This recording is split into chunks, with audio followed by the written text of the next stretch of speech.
ইউটিউবে ফটোশপ 2024 কীভাবে আপনারা ইনস্টল করবেন এবার ডাউনলোড করবেন এবং এটা কোথায় পাবেন, আপনারা কোথা থেকে ডাউনলোড করবেন। তো আমি আমার ভিডিও ডিসক্রিপশন বক্সে আপনারা এই লিঙ্কটা দিয়ে দিব।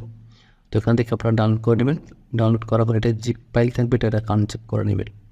তো আনজিপ করার পর এটাকে ডবল ক্লিক করাবেন, সেট আপ নামে অপশন পাবেন, এখানে ক্লিক করবেন। এখানে ক্লিক করার পর বাকি ইয়েস একটা অপশান আসবে, আপনি ইয়েস ক্লিক করবেন। তারা কোনো কিছু সিলেক্ট করতে হবে না, আপনি কন্টিনিউ দিয়ে দেবেন। কন্টিনিউ দেওয়ার পর এটা ইনস্টলিং হয়ে যাচ্ছে, কারণ এখানে ইনস্টল হচ্ছে। এটা ইনস্টল হতে একটু সময় নেবেন, এখন 40%। আমি এটা স্কিপ করে চলে যাচ্ছি, এটা স্কিপ করে চলে যাচ্ছি, মিনিট সময় নেবে, ইনস্টল হয়ে যাবে। তো দেখুন আমার এখানে অলরেডি কমপ্লিট আছে। লাঞ্চ ক্লিক করবেন, ক্লিক করার এটা ওপেনিং হচ্ছে ফটোশপ 2024। এটা আপডেট ভার্সন, এক পর্যন্ত আপডেট ভার্সন। তো এটা ইন্টারপ্রেসটা দেখা যাচ্ছে।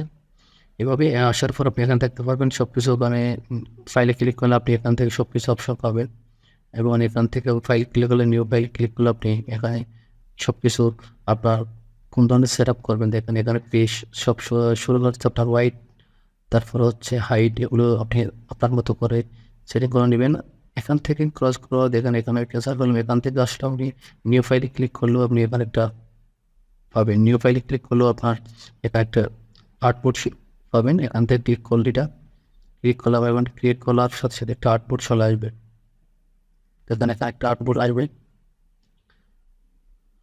এখন আউটপুট চলে আসলো। এটা আউটপুট আসার পরে এখানে আপনি চাইলে কালার দিতে পারেন বা আপনি যেভাবে কাজ করতে পারবেন সব কিছু এখানে উপরে করতে পারবেন।